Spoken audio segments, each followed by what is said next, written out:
Sir Lavanya విషయం కనుక చూసుకుంటే, ఆ అమ్మాయి బిహేవియర్ కానీ, ఆ అమ్మాయి మాటలు కానీ చాలా విచిత్రంగా ఉంటున్నాయి సార్.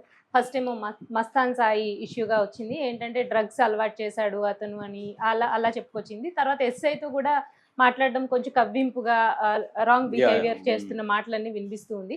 ఇప్పుడేమో నిన్న రీసెంట్‌గా మళ్ళా వచ్చి రాజ్ తరుణ్ కాళ్ళు పట్టుకుంటాను, నన్ను క్షమించు అని చెప్పి మళ్ళా ఇలా స్టార్ట్ చేసింది. ఫస్ట్ అసలు ఆ అమ్మాయే రాజ్ తరుణ్ గురించి బయట పెట్టింది కదా సార్. మళ్ళా ఇప్పుడు రివర్స్ సైకాలజీ ప్రయోగిస్తుందని చెప్పొచ్చు. అసలు ఎందుకని సార్? ఈ మధ్య కాలంలో చూస్తుంటే అమ్మాయిలు ఎందుకని ఇలా మల్టిపుల్ రిలేషన్స్ పెట్టుకోవడం, లేకపోతే డ్రగ్స్‌కి అలవాటు పడిపోవడం, ఎందుకని వాళ్ళు అలా తయారవుతున్నారు అంటే అసలు ఏం చెప్తారు? అంటే అమ్మాయిలనే కాదు, మామూలుగా ఎప్పటినుంచో తరతరాలుగా అబ్బాయిలు మల్టిపుల్ రిలేషన్స్ ఉన్నాయి హ్మ్. అబ్బాయిలకి. ఎందుకంటే దానికి ఆబ్వియస్ కారణాలు, అబ్బాయిలకు ఉండే ఫ్రీడమ్ అమ్మాయిలకి లేదు అప్పట్లో. అందువల్ల అంటే మేము ఇంటర్మీడియేట్ అప్పుడు నేను పర్సనల్‌గా ఆ ఫేజ్ అంతా కూడా చూసొచ్చాను హ్మ్. కాబట్టి నాకు హ్మ్. పర్సనల్‌గా తెలుసు. సో, అప్పట్లో ఏందంటే అబ్బాయిలకి ఆ ఫ్రీడమ్ ఉండేది. మల్టిపుల్ అఫైర్స్ పెట్టుకునేవాళ్ళు అబ్బాయిలు. అయితే అమ్మాయిలకి అంత ఫ్రీడమ్ ఉండేది అవును గాదు. సార్. అంత సోషల్ సర్కిల్ గూడా ఉండేది గాదు. హ్మ్. ఎక్కువగా కో ఎడ్యుకేషన్ కాలేజెస్ కూడా అప్పుడు తక్కువుండేవి. తక్కువుండేవి సార్. అందువల్ల అమ్మాయిలకి అసలు అబ్బాయిలతో పరిచయాలు హ్మ్. ఏర్పడడమే వెరీ డిఫికల్ట్. మా మేము ఇంటర్మీడియేట్‌లో ఉన్నప్పుడు చూసేవాళ్ళం. ఒక అమ్మాయి దొరికితే ఆ అమ్మాయితో బాడీగార్డ్ లాగా సినిమాలు గూడా ఆ టైంలో ఉంటాయి. బాడీగార్డ్ లాగా వెళ్లి రావడం తప్ప వీడు అసలు ఎప్పుడూ ఆ అమ్మాయితో పోయి అవును సార్. మాట్లాడేది లేదు. ఏమీ లేదు. ఇలా ఉండేవి వ్యవహారాలంతా. ఇప్పుడేమైందంటే ఇప్పుడు మీడియా వచ్చేసింది ఒకటి. రెండోది అమ్మాయిలకి పబ్లిక్ లైఫ్‌లో స్పేస్ పెరిగింది. చదివించడం పేరెంట్స్‌లో మార్పొచ్చింది. అమ్మాయిలని, అబ్బాయిలని తేడా చూడట్లేదు. ఇంతకుముందు అబ్బాయిల్ని ప్రొఫెషనల్ కాలేజీలో చేర్పించి, అమ్మాయిల్ని మామూలు హ్మ్. కాలేజీలో చేర్పించేవాళ్ళు. ఇప్పుడు అలా గాదు. ఇప్పుడు ఈక్వల్‌గా ట్రీట్ అవును సార్. చేస్తున్నారు.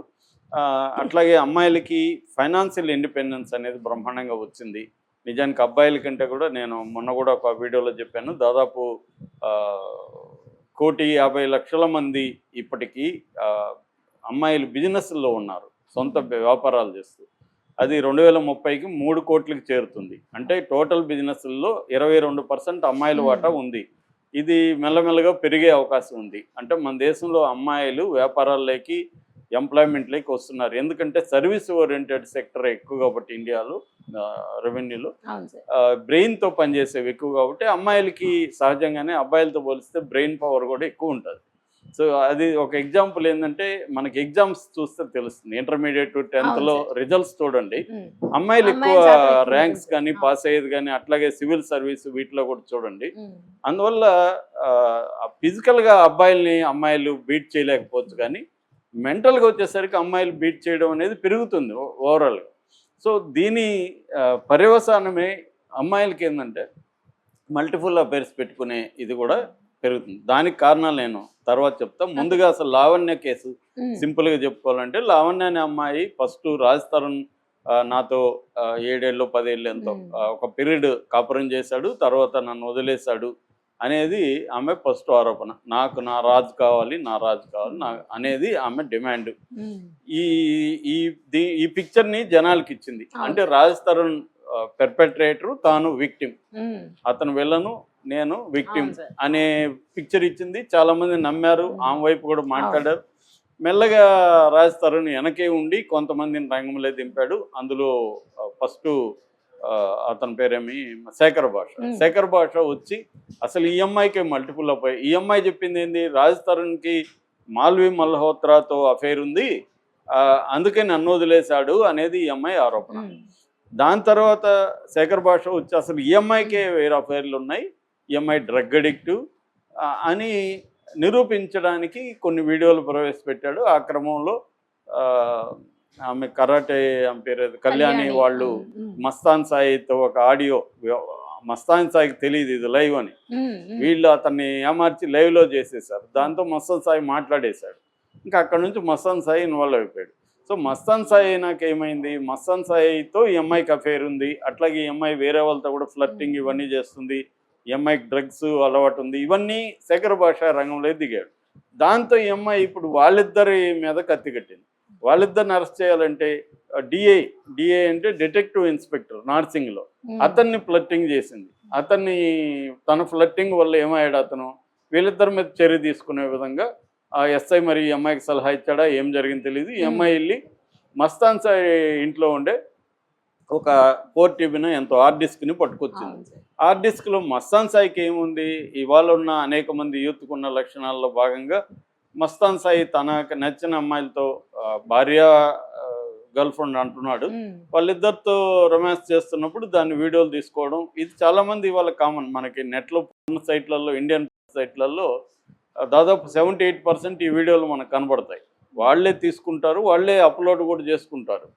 సో లేదు, ఒక్కోసారి అప్లోడ్ చేయకుండా మన విండోస్ ల్యాప్టాప్స్లో, కొద్దిగా మ్యాక్ అయితే రక్షణ ఉంటుంది కానీ విండోస్ ల్యాప్టాప్లో వీడియోలు ఉంటే అవి వేరే వాళ్ళు కూడా దూరం నుంచి కూడా తస్కరించవచ్చు. అలాంటి సాఫ్ట్వేర్లో అలాంటి హ్యాకింగ్ టెక్నిక్స్ ఉన్నాయి. అంటే మన దగ్గర నుంచి వాళ్ళు కొట్టేయచ్చు. అట్లా కూడా వెళ్ళిపోతున్నాయి. మనం పర్సనల్గానే తీసుకుంటాం, మన ఫోన్లోనో మన ల్యాప్టాప్లో పెట్టుకుంటాం. అది ఎవడో లేపేస్తాడు, దాన్ని లేపేసి వాడు వెబ్సైట్లలో పెట్టేసుకుంటాడు. ఎందుకంటే అది multi-billion industry, porn industry. So ఇలాగా ఆ అబ్బాయి దగ్గర ఉన్న ఇవి బయట పెట్టి ఆ అబ్బాయిని అరెస్ట్ చేయించింది ఈ సిఐ ద్వారా. అలాగే శేఖర్ భాష మీద కేసులు పెట్టించింది. అంటే సిఐని ట్రాప్ చేసి, సిఐని రొమాంటిక్ ట్రాప్ చేసి, సిఐ ఈ అమ్మాయి చెప్పిన వాళ్ళందరినీ అరెస్టులు చేయడం, ఇవన్నీ చేసేసరికి మీడియాని కూడా మ్యానిపులేట్ చేసింది. ఈ అమ్మాయికి మీడియాలో కూడా కొంతమంది సపోర్ట్ ఉన్నారు. దాంతో శేఖర్ భాషని, మస్తాన్ సాయిని విల్లన్లుగా, తను విక్టిమ్గా ఇప్పుడు మారిందనమాట. అంతకుముందేమో రాజస్థాన్ విలను, ఈ విక్టిమ్. ఇది జరిగింది. ఈ లోపల ఇంకొంతమంది రంగంలోకి వచ్చారు. ప్రీతి ఉదయ్ అనే ఇద్దరు, ప్రీతి ఉదయ్ అనే వాళ్ళని కూడా ఈ అమ్మాయి డ్రగ్స్లోకి దింపిందని, ప్రీతి అనే అమ్మాయి 1 year బ్యాకే వీడియో పెట్టింది. ఈ లావణ్యని నమ్మకండి, ఈ అమ్మాయికి డ్రగ్ అలవాటు ఉంది, డ్రగ్స్ వీళ్ళకి దించుతుంది అని ఈ గొడవ రాకముందే ప్రీతి పెట్టింది. అంటే అర్థం ఏమిటి, ఈ లావణ్య బ్యాక్గ్రౌండ్ ఎప్పటి నుంచో అమ్మాయికి మల్టిపుల్ అఫైర్స్ ఉన్నాయి, డ్రగ్ అలవాటు ఉంది. సో అది ప్రూవ్ అయింది. అయినా కూడా మీడియా మస్తాన్ సాయిని విలన్ చేసి ఈ అమ్మాయిని విక్టిమ్ చేసింది. ఎందుకు, పోలీసులు ఏం వెర్షన్ ఇస్తే అదే మీడియా క్యారీ చేసింది. సో నేను అప్పుడు కూడా అడిగాను, అసలు ఈఎంఐ కదా తప్పు, వాళ్ళ ఇంట్లో ఉండే హార్డ్ డిస్క్ ఈఎంఐ అతనేం పబ్లిక్ పెట్టుకోలే.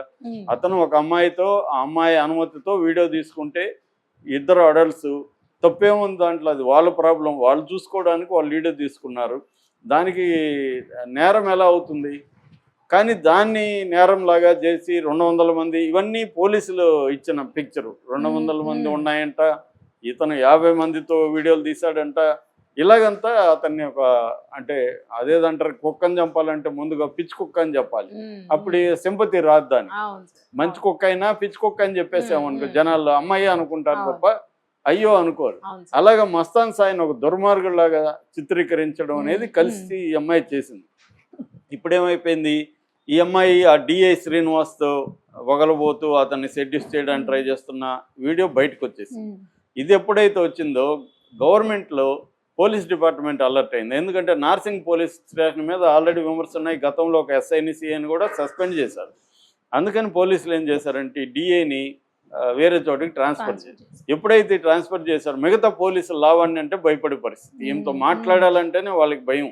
ఎందుకంటే రేపు ఏ వీడియో బయటకు వస్తుందో, మన ఉద్యోగాలను పోతుంది, ఈ అమ్మాయి మన కొద్దిగా టెంప్ట్ అయితే అని దూరం పెట్టారు.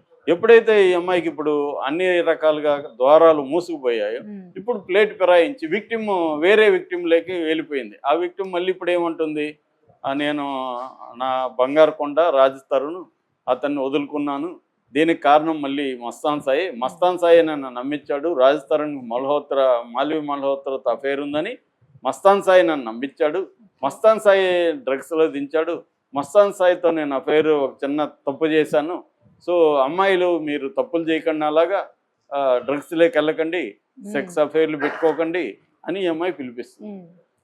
అంటే అర్థమేమి, అందితే జుట్టు, అందకపోతే కాళ్ళు. అందితే ఈ అమ్మాయి వాళ్ళని వెళ్ళాలని చేసేసి వాళ్ళని జైల్లో పెట్టించేయాలా, చంపేయాలి, నరికేయాలి అనేది ట్రై చేసింది.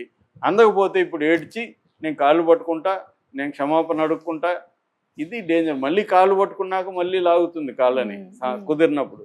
ఈ అమ్మాయి క్యారెక్టర్ ఇది.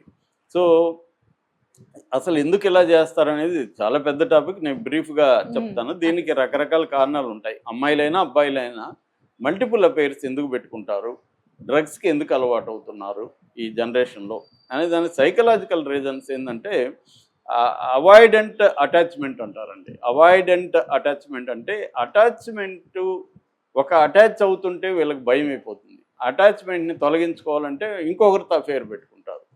ఇది చాలామంది బాయ్స్లో గర్ల్స్లో పెరుగుతుంది. అవాయిడెంట్ అటాచ్మెంట్ అంటారు. That is first. Second, self esteem and validation. Self esteem చాలా మందికి అమ్మాయిల్లో కానీ ముఖ్యంగా అమ్మాయిల్లో తక్కువ ఉంటుంది. ఈ సెల్ఫ్ ఎస్టీము పెంచుకోవాలంటే తనని కోరుకునే వాళ్ళు ఎక్కువ మంది ఉండాలి. అప్పుడు నీ వాల్యూ పెరిగిన నాకు చూడు ఎంత డిమాండ్ ఉంది, నన్ను నా వెంట 10 మంది అబ్బాయిలు పడుతున్నారు. అందుకని పవర్ఫుల్గా ఉండేవాళ్ళు లేకపోతే పొజిషన్లో ఉండే అబ్బాయిల్ని పడేయాలన్న ఒక ఛాలెంజ్ వీళ్ళలో పెరుగుతూ ఉంటుంది. వాళ్ళని ఎట్లన్నా పడేయాలి మనం. అప్పుడు ఈ అమ్మాయికి సెల్ఫ్ ఎస్టీమ్ పెరుగుతుంది. ఒక వ్యాలిడేషన్ అంటారు. అంటే తను గ్రేటు, తను అమ్మాయి చాలా అమ్మాయి నాకు 10 మంది పడుతున్నారు. ఈ సెల్ఫ్ ఎస్టీమ్ లోగా ఉండేవాళ్ళు ఎక్కువ అఫైర్లు పెట్టుకుంటుంటారు. ఎందుకంటే they need external validation for their self esteem boost up అనమాట. మూడవది, థ్రిల్ సీకింగ్ పర్సనాలిటీ ఉంటుంది చాలామందికి. They need thrills. సరిపోదు వాళ్ళకి, ఒక్కరు అబ్బాయితో సరిపోదు, థ్రిల్ రాదు, ఇంకొకరితో కావాలి. ఇది ఇప్పుడుదే కాదు, ఎప్పుడో 1940s 50sలోనే నవళ్ళు రాసిన తెలుగులో కూడా ఉన్నాయి. అప్పుడే ఒక అమ్మాయి, అదేదో పేరు మర్చిపోయినాను, 5 మంది అబ్బాయిలతో రొమాన్స్ పెట్టుకుంటుంది. అప్పట్లో ఇంత లేదు కాబట్టి, అంటే దూరం నుంచే లవ్ చేస్తుంది. ఇప్పుడు దూరంలో ఎవరు ఉండరు కదా, పరిచయం కావడం, ఓయో రూము, ఇంకో గెస్ట్ హౌస్కి వెళ్ళిపోవడం. ఇవాళ దూరం నుంచి లవ్ అనేది లేదు. అప్పట్లో పాటలు కూడా దూరంగా హీరో హీరోయిన్ పాడుకునేది, ఇవాళ లేదు కదా. అలాగే సమాజం మారింది. సో థ్రిల్ సీకింగ్ బిహేవియర్ కూడా కారణం అన్నమాట. నాలుగవది, చిన్నప్పుడు ఏదో ఒక ట్రామా కావచ్చు, నెగ్లిజెన్స్ కావచ్చు. నేను ఆ మధ్య ఒక అమ్మాయిని ఇలాగ మల్టిపుల్ అఫైర్స్ పెట్టుకున్న అమ్మాయిని నేను అడిగాను, ఎందుకు ఇంతమందితో అఫైర్లు పెట్టుకోవాలా అనిపించింది అంటే, నాకు అసలు ప్రేమ అనేది చిన్నప్పుడు కరువైపోయింది, ఎవరు నన్ను పట్టించుకునేవాళ్ళు కాదు. అందుకనే అబ్బాయిలు ప్రేమ చూపిస్తే నేను కరిగిపోయేదాన్ని, వాళ్ళకి ఏం కావాలో అది ఇచ్చేసి వాళ్ళ దగ్గర నుంచి నాకేం కావాలో అది తీసుకునేవాడిని. అబ్బాయిలకి అది కావాలి కాబట్టి అది ఇచ్చేసేవాడిని, అబ్బాయిలు నా మీద ప్రేమ చూపిస్తారు కాబట్టి నేను వెళ్ళేవాడిని అని అమ్మాయి ఓపెన్గా చెప్పింది. అమ్మాయికి రియలైజ్ అయింది తర్వాత. సో ఇది ఆ పాస్ట్ ట్రామా జరిగినప్పుడు చిన్నప్పుడు, దానివల్ల కూడా అమ్మాయిలు కావచ్చు అబ్బాయిలు కావచ్చు వేరే అఫైర్లు పెట్టుకొని మనకి ఏదైతే ల్యాక్ ఉనిందో దాన్ని ఫుల్ఫిల్ చేసుకోవడానికి ట్రై చేస్తారు. ఇక బయలాజికల్ అండ్ ఎవల్యూషనరీ రీజన్స్ ఏంటంటే, చాలామందికి హై లిబిడో ఉంటుంది. అంటే హై లిబిడో అంటే డిజైర్స్ ఎక్కువ ఉంటాయి. అది బయలాజికల్ రీజన్స్ కావచ్చు, జెనెటికల్గా కావచ్చు. వాళ్ళు దాన్ని అదొక ప్రాబ్లం, నిజానికి పెథాలజికల్ ప్రాబ్లం లాగా ఉండేవాళ్ళు ఉంటారు. వాళ్ళు మల్టిపుల్గా పెట్టుకోకపోతే వాళ్ళు తట్టుకోలేరు. అందువల్ల they need to have affairs. అది ఒక్కరితో సాధ్యం కాదు వాళ్ళకి. అందుకని చాలామందికి అది హైపర్ సెక్సువాలిటీ డిజార్డర్ అని కూడా అంటారు దాన్ని. అటువంటి హైపర్ సెక్సువాలిటీ డిజార్డర్స్ బయలాజికల్గా కొంతమందికి ఉంటాయి. దానికి ట్రీట్మెంట్ కూడా ఉంది, బట్ అది తెలియదు కాబట్టి వీళ్ళు ఇదే చేస్తుంటారు. అట్లాగే ఎవల్యూషనరీ సైకాలజీ అటానమీ అంటారు అనమాట. అంటే ఒక అటానమస్గా ఉండాలి అనే ఒక దీంట్లో కూడా వీళ్ళు పెట్టుకుంటారు అన్నమాట. ఇక సోషల్ ఫ్యాక్టర్స్ ఉంటాయి. అంటే కల్చరల్, మన చుట్టూ ఇప్పుడు అమదేవురు అనేది హాస్టల్లో అందరికి బాయ్ ఫ్రెండ్ ఉన్నారు, నాకు ఒకదానికే లేదని బాధపడుతున్నాను అని చెప్పి. ఎందుకంటే అందరికి బాయ్ ఫ్రెండ్ ఉన్నారు, తాను లెఫ్ట్ అలోన్ పోమంటారు, fear of missing out. So తను దూరం అయిపోయింది, తనకి ఎవరు లేరు అన్న ఒక దిగులు వస్తుంది అన్నమాట. ఇది నిజానికి అమ్మాయికి నీడ్ లేకపోవచ్చు, కానీ కంపారిజన్లో అందరికి బాయ్ ఫ్రెండ్ ఉండి బైకులు ఎక్కించుకుపోతుంటారు, కార్లలో తీసుకెళ్తారు, నాకెవరు లేరు, నేను లోన్లీగా ఇక్కడ పడి ఉండాలి అందువల్ల ఈ అమ్మాయి కూడా ఎవరైనా దొరికితే బాగుండు అన్నట్టుగా ఉంటుంది. సో వాళ్ళ రూమ్మేట్స్ వాళ్ళ బాయ్ ఫ్రెండ్కి ఫ్రెండ్ ఎవడో ఒకరిని పరిచయం చేయమని ఈ అమ్మాయి అడుగుతుంది. ఇలాగా ఈ అమ్మాయి కల్చరల్ ఫ్యాక్టర్స్, పీర్ ప్రెజర్ అంటారు, ఇతరుల పీర్ ప్రెజర్, మీడియాలో ఇది కనబడవచ్చు. ఇవన్నీ వీళ్ళకి బయట నుంచి ఎక్స్టర్నల్ ఫ్యాక్టర్స్ వస్తాయన్నమాట. అట్లాగే కొంతమంది రెబల్ నేచర్ ఉంటుంది. అంటే ఒక్కరే 10 మంది అఫైర్లు పెట్టుకోవడం అనేది ఒక రెబల్. ఇప్పుడు మనకి శ్రీరెడ్డి ఉంది, వాళ్ళు సంప్రదాయబద్ధంగా పెంచారు ఇంట్లో. వాళ్ళు రెడ్లు అయినప్పటికీ బ్రాహ్మిన్ కల్చర్ అంతా ఉంది వాళ్ళ ఇంట్లో. ఎప్పుడైతే నువ్వు ఎక్స్ట్రీమ్ ట్రెడిషనల్గా ఉంటే దాన్ని రెబల్ చేయడానికి, వాళ్ళని హర్ట్ చేయడానికి వీళ్ళు కావాలనే అఫైర్లు పెట్టుకుంటారు. సో ఇది ఒక రెబల్ నేచర్ అనమాట. ఇది ఒక మనకి ఎమోషనల్గా వాళ్ళు రెబల్ అవ్వడానికి కోసం కూడా అఫైర్లు పెట్టుకోవడం కనిపిస్తుంది. అట్లాగే చాలామందికి ఎక్స్ప్లోరేషన్ కావాలి, అంటే తనకి సెల్ఫ్ డిస్కవరీ కావాలి. సెల్ఫ్ డిస్కవర్ అనేది ఏంటంటే ఒకరితో ఒక యాంగిల్ మాత్రం ఉంటుంది, దాన్ని క్యారెక్టర్ ఆర్బిట్ అంటారు. అంటే మన ఫ్రెండ్ని బట్టి మన కొన్ని లక్షణాలు ఆ ఫ్రెండ్ దగ్గర బయటకు వస్తాయి, ఇంకొన్ని లక్షణాలు ఇంకొక ఫ్రెండ్ దగ్గర బయటకు వస్తాయి. ఆ ఫ్రెండ్ ఇంటరాక్షన్లో మనకు కొన్ని లక్షణాలు బయటకు వస్తాయి. అందువల్ల వీళ్ళకి మల్టిపుల్ అఫైర్స్ ఉంటే మల్టిపుల్ వీళ్ళ సెల్ఫ్ బయటకు వస్తుంది. ఈ మల్టిపుల్ సెల్ఫ్ బయటికి రావడం అనేది వీళ్ళకి మంచి కిక్ ఇస్తుంది అనమాట. దీన్ని క్యారెక్టర్ ఆర్బిట్ అని స్క్రీన్ ప్లే రైటింగ్లో అంటారు. అంటే ఇప్పుడు తండ్రి క్యారెక్టర్ అనేది బిడ్డ లేకపోతే తండ్రి క్యారెక్టర్ తల్లి క్యారెక్టర్ ఎప్పటికి బయటికి రాదు. బిడ్డ పుట్టినాకే ఆ తల్లి క్యారెక్టర్ కానీ తండ్రి క్యారెక్టర్ కానీ బయటకు వస్తుంది. అట్లాగే పెళ్లి కాకపోతే భార్య క్యారెక్టర్ కానీ భర్త క్యారెక్టర్ కానీ బయటికి రాదు.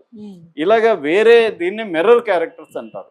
అంటే ఒక మిర్రర్ లాగా భర్త ఒక మిర్రర్ లాగా భార్య మిర్రర్లో రిఫ్లెక్ట్ అవుతుంది. అందుకనే సినిమాలో మిర్రర్ క్యారెక్టర్ని ఎలా క్రియేట్ చేయాలనేది కూడా ఒక క్రాఫ్ట్ అనమాట. అలాగా వీళ్ళకి కూడా ఏంటంటే తన మల్టిపుల్ సెల్ఫ్స్ రిఫ్లెక్ట్ అవ్వడానికి మల్టిపుల్ అఫైర్స్ కావాలి. ఒక్కరితో ఉంటే బోరింగ్గా ఉంటుంది, ఒకే సెల్ఫే రిఫ్లెక్ట్ అవుతుంది.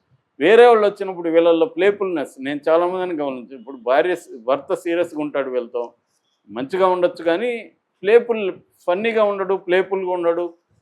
ఇంకొకటి వచ్చి ప్లేఫుల్గా ఉంటాడు. సో వాడితో ఈమె ప్లేఫుల్ క్యారెక్టర్ వాడి దగ్గర రివీల్ అవుతుంది, భర్త దగ్గర అది రాదు. ఎందుకంటే అతను అట్మాస్ఫియర్ క్రియేట్ చేయడు కదా. సో అందుకని ఈమెకి ప్లేఫుల్గా ఉండాలని ఉంది, కానీ భర్త దగ్గర సాధ్యం కాదు. ఇంకొక అబ్బాయి దగ్గర ప్లేఫుల్గా ఉంటుంది. సో ఇట్లా తన లోపలి డిస్కవరీ కోసం కూడా, లేకపోతే ఇంకొకరు డైనమిక్గా ఉండాలనుకుంటారు, భర్త అలో చేయడు. ఇంకొక అతను డైనమిక్గా ఉండడానికి అలో చేస్తాడు, ఎంకరేజ్ చేస్తాడు.